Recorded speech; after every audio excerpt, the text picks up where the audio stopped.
قیام پاکستان 1947 میں ہوا اور 1947 سے لے کر آج تک ہم نے اپنے بچوں کے لیے لباس خریدنے میں کیا طریقہ اختیار کیا اور اس سے کیا رزلٹ نکلے. میری اپنی اسیسمنٹ کے مطابق جو ماں نے خود پہنا بچے کو اس سے ایڈوانس پہنایا، اور وہ بچی جب بڑی ہو گئی تو اس نے وہی پہنا جو اس کی ماں نے پہنایا تھا اور اپنی بچی کو اس سے ایڈوانس چلایا. تو جو ہمارے بڑوں نے استعمال کیا لباس وہ ہمیں نہیں پہنایا، اور ہم نے بڑے ہو کے وہی پہنا جو بچپن میں ہمیں پہنایا گیا، اور ہم نے اپنے بچوں کو اس سے آگے کا پہنایا. اب تو حالات یہاں تک پہنچ گئے کہ شرم و حیا ختم ہو گئی اور میڈیا کی اندھی تقلید، اس میں ہم بے حیائی کے اندر چلتے چلے جا رہے ہیں. اب ذرا غور کریں، یہ جو تاریخیں لکھی ہیں نا، یہ ایک اندازے سے لکھی ہیں، یہ کوئی حتمی چیز تو ہے نہیں. 1947 میں ہمارے یہاں شٹل کاک برقع تھا. اس وقت کی ماں نے اپنی بچی کو سادہ برقع دیا، شٹل کاک نہیں دیا. اب یہ بچی جب 1970-75 میں بڑی ہو گئی، اس نے وہ پہنا جو اس کی ماں نے پہنایا تھا، اور اس نے اب اپنی بچی کو چہرے کا پردہ نہیں کروایا. پھر یہ جو بچی 1970 میں بچی تھی، یہ جب 1990 میں بڑی ہو گئی، اس نے وہ پہنا جو اس کی ماں نے کیا تھا. پھر اس کا پردہ بھی اسٹائلش ہو گیا اور برقع بھی اسٹائلش ہو گیا، چست ہو گیا اور رنگ والا ہو گیا، حالات بدلتے چلے گئے. لیکن 1990 میں یہ تو اس نے پہنا، لیکن اپنی بچی کو اس نے کیا پہنایا؟ پینٹ وغیرہ شروع ہو گئی، کہیں کہیں کچھ فراک شروع ہو گئی، اور دوپٹہ اترنا شروع ہو گیا.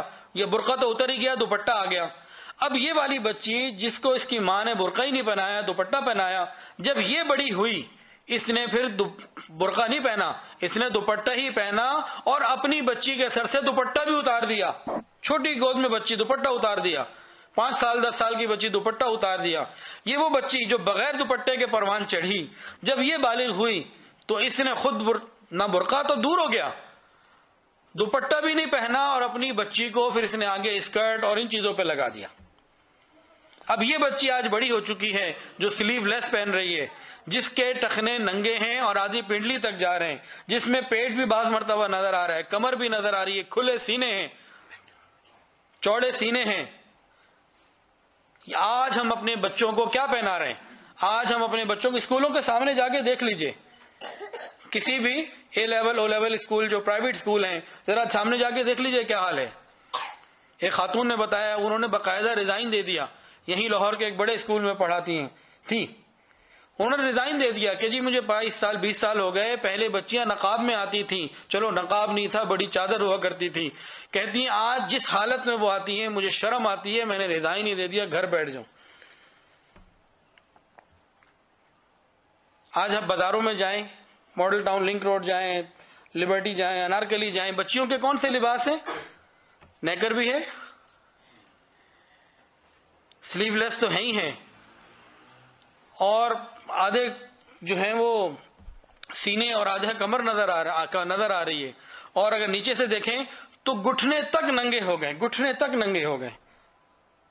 تو 1947 سے آج 2017 تک ان 70 سالوں میں جو 1947 سے شٹل کاک برقعے سے سفر شروع ہوا تھا، گراوٹ ہوتے ہوتے ہوتے ہوتے آج عورت اس مقام پر آ گئی ہے کہ لباس باریک بھی ہے، چست بھی ہے، سلیو لیس بھی ہے، ٹخنے بھی ننگے ہیں. اور بچے کہاں چلے گئے ہیں؟ جہاں آج مغرب کی بڑی عورت ہے. تو 1947 سے لے کے آج یہاں ہے، تو 2047 میں بتائیے پاکستان میں کیا ہوگا؟ کس طرف ہم جا رہے ہیں؟ تو کل یہی اولادیں، قرآن کے اندر آتا ہے اللہ قیامت کے دن کہیں گے ربنا انا اطعنا سادتنا وكبراءنا واضلونا السبیل ربنا آتهم ضعفین من العذاب ولعنهم لعنا کبیرا. اللہ ان کو ڈبل عذاب دیجئے، سب کچھ سکھا دیا، ہمیں حیا نہ سکھائی. ہم تو جا رہے ہیں لیکن اللہ ان کو ڈبل عذاب دیجئے. سگی اولاد جس کو پیٹ پالا، اپنا پیٹ کاٹ کے کھلایا پلایا ہوگا، وہ یہ حال کر رہی ہوگی.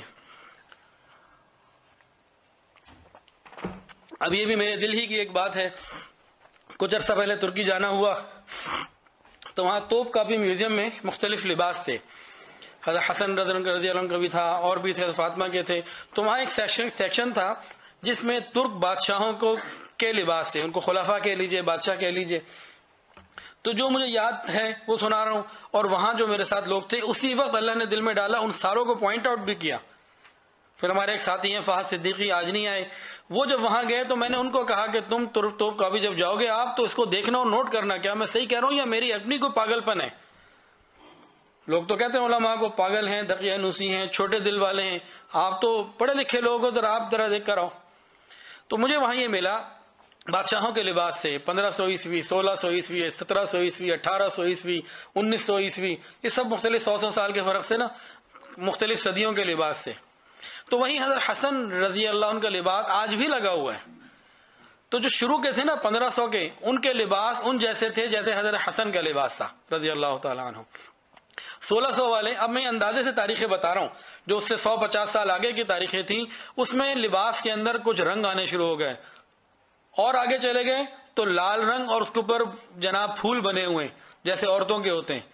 چلتے چلتے 18ویں صدی 19ویں صدی جب شروع ہوئی، آج وہاں جا کے دیکھ لیجئے 19ویں صدی میں سلطنت عثمانیہ کے بادشاہوں کا لباس پینٹ شرٹ تھا۔ یہ وہاں ڈسپلے ہے، جیسے برٹش آرمی کا ہم لباس تصویروں میں دیکھ لیتے ہیں، ملتا جلتا لباس تھا جیسے آج سے 100 سال پہلے پینٹ شرٹ ہوا کرتی تھی، آج تو وہ بھی بدل گئی۔ تو وہ ان کا لباس وہاں آج بھی ڈسپلے ہے۔ اب حیرت کی بات ہے کہ ادھر یہ لباس آیا اور ادھر وہ سلطنت بھی گئی۔ خالی لباس ایک ایلیمنٹ نہیں ہے، میں یہ نہیں کہہ رہا کہ صرف لباس کی وجہ سے سلطنت مسلمانوں سے چنی، اور بہت ساری باتیں تھیں، لیکن طرز زندگی اندازہ ہو رہا ہے ہمیں۔ اور یہ میری اپنی بات ہے، کسی کو اختلاف ہو سکتا ہے، اس کے اوپر ہم کوئی بحث نہیں کرتے۔ اللہ تعالیٰ سے دعا ہے اللہ تعالیٰ ہمیں ہر اعتبار سے سنت کے مطابق لباس پہننے کی توفیق عطا فرمائے، اور ایسے لباس سے جس سے اللہ تعالیٰ کی ناراضگی آتی ہے اس سے بھی ہماری حفاظت فرمائے۔ وآخر دعوانا ان الحمد للہ رب العالمین۔